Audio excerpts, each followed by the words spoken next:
ఈరోజు ఈ దేశాన్ని మనం చూస్తుంటే గర్వపడాలి.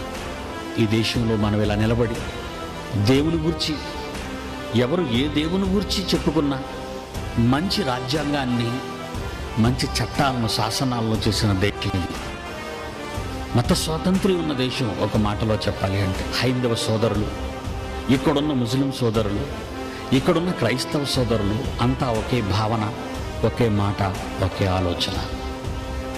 ఎవరు ఏ దేవుణ్ణి కొలుచుకున్నా మరో దేవుని గురించి తప్పుగా మాట్లాడకూడదు అన్నది మన రాజ్యాంగంలోని ఒక చక్కటి సదుపాయం. దాన్ని మనం ఉపయోగించుకోవాలి. ఈరోజు చాలామంది క్రైస్తవ బోధకులు తెలుసుకోవలసిన ప్రత్యేకమైన విషయం, నీ యేసు ఎంత ప్రేమామయుడో ఈ ప్రపంచానికి చెప్పు. మరో దేవుడు మంచివాడు కాదని కానీ, నీ ముందున్న సోదరుని అవమానపరిచి హేళన చేసే పదాలు మతానికి, వాడ మతానికి వారు